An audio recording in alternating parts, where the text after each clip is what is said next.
Hello students, a very good evening to all of you who are connected right now. So in this video I will try to discuss to elaborate some MCQ questions which were asked by RBSE 2022 in the subject science for class 10th. Okay, RBSE 10th class 2022 में जो exam conduct करवाया है RBSE ने 5 अप्रैल 2022 को ये exam हुआ है। इसके क्वेश्चंस को लेके हम बात करते हैं।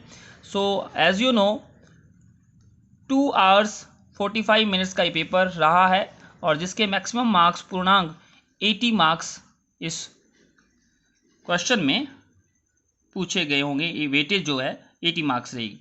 ओके, ये कुछ इसकी इंस्ट्रक्शंस हैं, सामान्य निर्देश आप देख सकते हैं वीडियो को पॉज करने के बाद भी।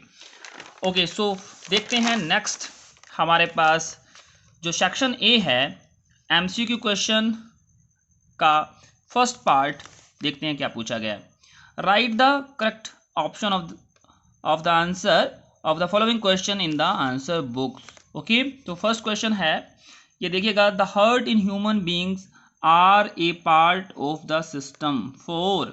इसमें पूछा गया है, ठीक है, फर्स्ट क्वेश्चन, और इसका आंसर रहेगा सर्कुलेशन, परिसंचरण। ओके, मानव में हृदय एक तंत्र का भाग है जो संबंधित है, डी ऑप्शन परिसंचरण, जिसको हम सर्कुलेशन बोलते हैं, इसका राइट आंसर होना चाहिए। सो सेकंड क्वेश्चन आपके सामने ये रहा, कौन से यंत्र द्वारा रक्तदाब नापा जाता है। ओके, सो इसका राइट आंसर है option number A, sphygmomanometer. Okay, so ये इसका राइट आंसर होना चाहिए। ठीक है, आगे बढ़ते हैं। क्वेश्चन नंबर 3 एमसीक्यू क्वेश्चन ये रहा आपके सामने। Okay, thyroid gland require which of the following to make thyroxine hormone.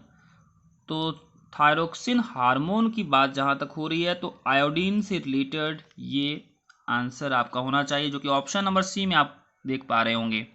Okay, option number सी पे आप चेक करिएगा। और आयोडीन की जो कमी से ग्वाइट्रे डिजीज़ भी होता है, जिसको हिंदी में घेंगा बोलते हैं। तो आगे बढ़ते हैं क्वेश्चन नंबर 4 की तरफ।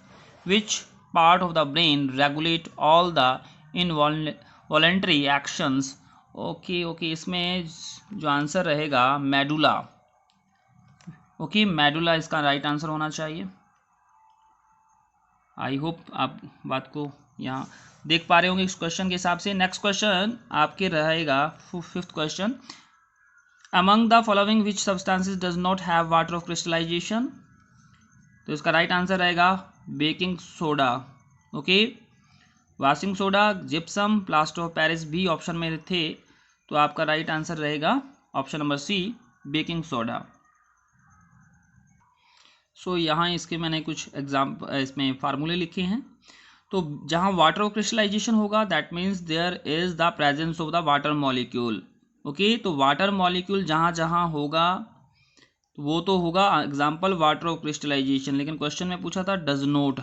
तो आपके पास sodium carbonate 10H2O, gypsum CaSO4 dot 2H2O, और प्लास्टर ऑफ पेरिस POP का फार्मूला ये आपके सामने है। बेकिंग सोडा मतलब कि सोडियम बाइकार्बोनेट NaHCO3, यहाँ वाटर मॉलिक्यूल प्रेजेंट नहीं है, तो आपका राइट आंसर सी होगा। सो एक छोटा सा क्वेश्चन आपके सामने स्क्रीन में ये रहेगा, और देखिएगा ये एक एक्सपेरिमेंटल बेस्ड क्वेश्चन लग रहा है, तो आपको इस पिक्चर को देखना है। ओके, सो यहाँ क्या किया, डाइल्यूट H2SO4 डाला, जिंक ग्रैनुअल मेटल लेनी है, जिंक मेटल, और सल्फ्यूरिक एसिड में इसको डाल देना है। तो आपको पूछा गया क्या, यहाँ कौन सी गैस इवॉल्व होगी। तो आपका राइट आंसर क्या होना चाहिए, एक तो सॉल्ट बनेगा जिंक सल्फेट का, और यहाँ से हाइड्रोजन गैस इवॉल्व होगी। और आपको पता होना चाहिए कि हाइड्रोजन गैस जो होगी वो पोप साउंड से रिप्रेजेंट की जाती है। ओके, कलरलेस गैस होगी और ये पोप साउंड इवॉल्व होते हुए ऑब्जर्व की जा सकती है during the experiment. So next है हमारे पास क्वेश्चन नंबर 7 आपके सामने स्क्रीन में ये रहा। ये an element Q is soft and can be cut by knife easily. एक एलिमेंट देखना है आपको, ढूंढना है जो कि नाइफ से आसानी से काटा जा सकता है। और element react vigorously with the cold water, और जल्दी से पानी के साथ बहुत तेज़ी से क्या करता है, क्रिया करता है। तो सिंपल सबको पता होना होगा शायद, जो कि पोटाशियम है। पोटाशियम या इसके ऑप्शन में सोडियम होता तो भी चलता, बाकी सिल्वर, लेड और कॉपर इसमें नहीं होगा। आगे बढ़ते हैं फिजिक्स का क्वेश्चन नंबर 8 आपके सामने स्क्रीन पे ये रहा। The law of reflection hold good for plane mirror, convex mirror, concave, all of above. ठीक है, तो ये परावर्तन का जो नियम होगा ऑल ऑफ अबव सभी मिरर के ऊपर काम करता है। आगे बढ़ते हैं क्वेश्चन नंबर हमारे पास 9th क्वेश्चन ये रहा स्क्रीन पे। द रिफ्रैक्टिव इंडेक्स जो वाटर का इतना दिया गया, स्पीड ऑफ लाइट आपको फाइंड आउट करनी है। तो ये एक फार्मूला दिया गया होगा, ठीक है, लाइट की स्पीड, और ये आपके पास रिफ्रैक्टिव इंडेक्स कितना है, इसको आप सॉल्व करेंगे तो आपके पास राइट आंसर क्या मिलेगा, ऑप्शन नंबर सी। ओके, आगे बढ़ते हैं। सो हमारे पास 10th क्वेश्चन एमसीक्यू में ये क्वेश्चन रहा। ऐसा unit of electrical charge is coulomb. ये इसका राइट आंसर है। विद्युत आवेश का ऐसा यूनिट कूलाम रहेगा। ओके, सो नेक्स्ट क्वेश्चन आपके सामने ये रहा। आपको इक्विवेलेंट रेजिस्टेंस फाइंड आउट करना है इस डायग्राम के अंदर, और इसको इस तरह से भी रिप्रेजेंट किया जा सकता है, रेजिस्टेंस 2 ओम, 2 ओम और ये 4 ओम। ओके, इसको आप कैलकुलेट करिएगा, आपके पास राइट आंसर क्या मिलेगा, 2 ओम। ये सीरीज में है और इसके रिस्पेक्ट में ये पैरेलल में है, तो सीरीज में टोटल हमारे पास रेजिस्टेंस है, इस तरह से कैलकुलेट किया जा सकता है। और 1 टोटल ये 4 आ गया, 1/4 पैरेलल रेजिस्टेंस को हम कैलकुलेट कर सकते हैं। इक्विवेलेंट रेजिस्टेंस फाइनली हमारे पास जो वैल्यू आएगी 2 ओम की रहेगी। ओके, नेक्स्ट देखते हैं, जल्दी से आगे बढ़ते हैं। फिजिक्स का क्वेश्चन है। The device used for producing electrical current is, very simple question, electrical generator. विद्युत जनित्र के द्वारा विद्युत धारा उत्पन्न की जा सकती है। आगे बढ़ते हैं। सो फ्रेंड्स, ये question fill in the blanks से रिलेटेड है। So first question, the timing and amount of hormone release are regulated by. तो ये थोड़ा सा टिपिकल क्वेश्चन रहा, बायो से रिलेटेड। रिचार्ज मैकेनिज्म हिंदी में आपके सामने लिखा हुआ है, पुनर्भरण क्रियाविधि द्वारा नियंत्रित किया जा सकता है, होता है। सो नेक्स्ट क्वेश्चन इसमें देखते हैं एमसीक्यू क्वेश्चन में। The nervous system uses electric impulse to transit message. Okay, संदेश संचारित करने के लिए तंत्रिका तंत्र विद्युत आवेग को प्रयुक्त करता है। Next question,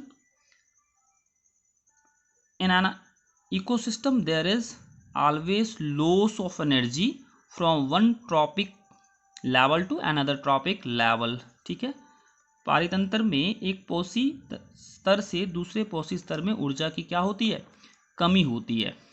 so next question GK का क्वेश्चन बन रहा है।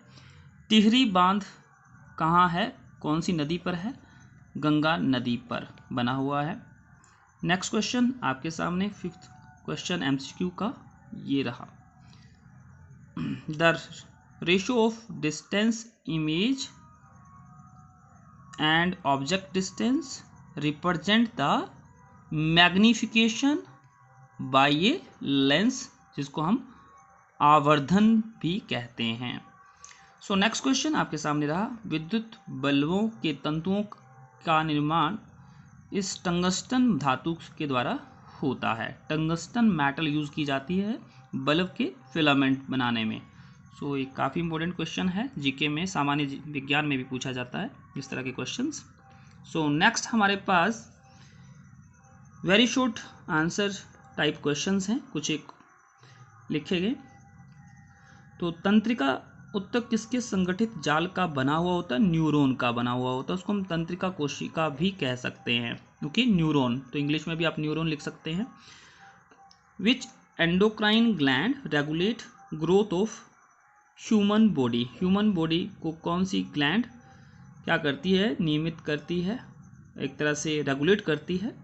तो पिट्यूटरी ग्लैंड, जिसको पीयूष ग्रंथि कहा जाता है, ये इसका आपका राइट आंसर होना चाहिए। आगे बढ़ते हैं। बहुत सिंपल क्वेश्चन, CFC का फुल फॉर्म पूछा है, क्लोरोफ्लोरोकार्बन इसकी फुल फॉर्म पूरा नाम होगा। नेक्स्ट क्वेश्चन है, कैलिफॉर्म बैक्टीरिया ह्यूमन बीइंग में कौन से ऑर्गन में पाया जाता है? तो ये इंटेस्टाइन, आंत में पाया जाता है कैलिफॉर्म जीवाणु। नेक्स्ट है, रिसाइकलिंग किसको कहा जाता है? सबको सिंपल क्वेश्चन पूछा गया।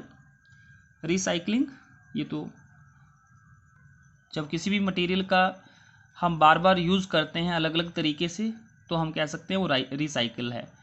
ये आपको सिंपल क्वेश्चन यहाँ से क्रिएट किया गया था इस क्वेश्चन के हिसाब से। नेक्स्ट क्वेश्चन देखते हैं, right the name of acid which is present in orange. Orange में पाया जाता है, सिट्रिक अम्ल पाया जाता है, सिट्रिक एसिड पाया जाता है ऑरेंज के अंदर।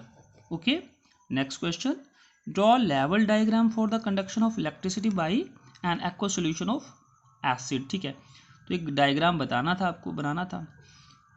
बीकर लेना है, ठीक है, ये आपने इलेक्ट्रोड लगा देने हैं, बैटरी लगा देना है, और यहाँ आप दिखा सकते हैं बल्ब दिखा दिया, ठीक है, और यहाँ पानी के साथ में एसिड आप इसको डालते हुए दिखाना और बल्ब ग्लो करते दिखाना चाहिए था। तो बस इसमें एक क्वेश्चन 1 मार्क्स का इतना ही सफिशिएंट है, उसके बारे में लिखना है थोड़ा बहुत। तो डिफरेंस बिटवीन एसिड और बेस बाय रिस्पेक्टिंग टेस्ट कम के बिहाफ पे बताना था आपको एसिड बेस क्या होते हैं। ठीक है, अम्ल और क्षार, तो ये एक तो एसिड क्या होते हैं? खट्टे होते हैं, और आपके क्षार जो होते हैं वो कड़वे होते हैं, बिटर होते हैं। तो सिंपल सा question. Write the cause of, next question, tooth decay.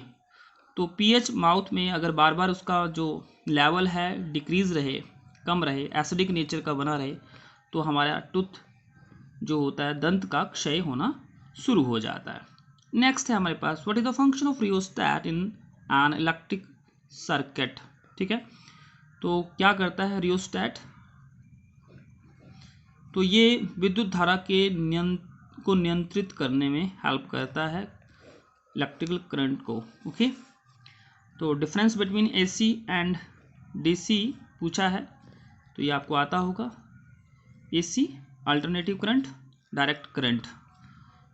ठीक है, next question, which type of magnetic field is produced in A current carrying long straight solenoid.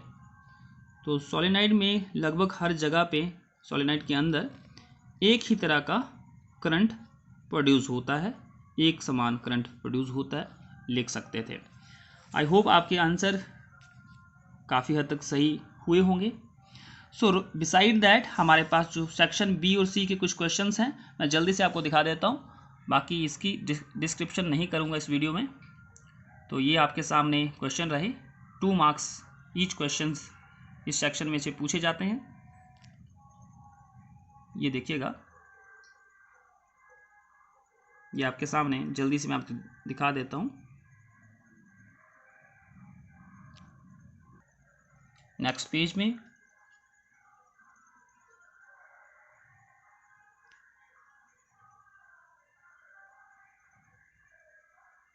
ये देखिएगा,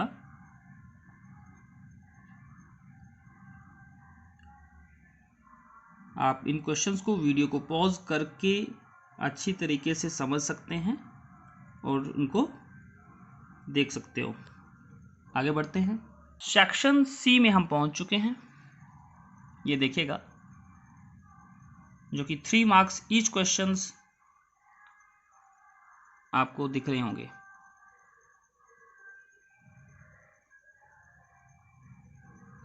ये देखिएगा, क्वेश्चन नंबर 19 आपके सामने। नेक्स्ट पेज में ये क्वेश्चन रहा,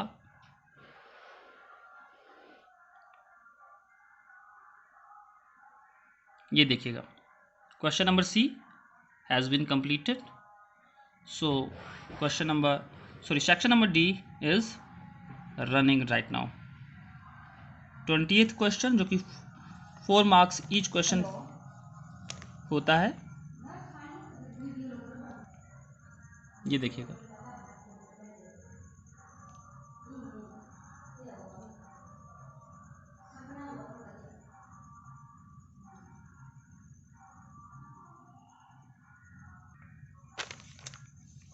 नेक्स्ट पेज में question,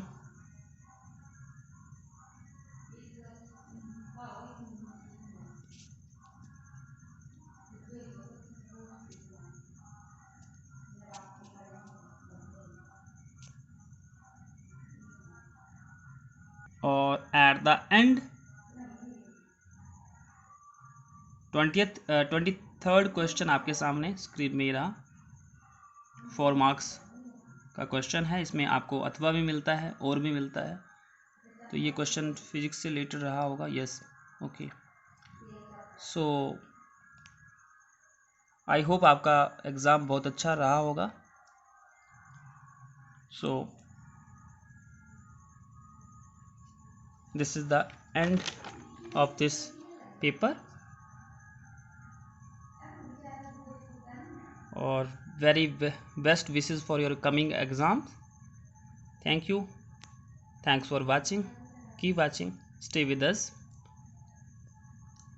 Bye bye. Take care.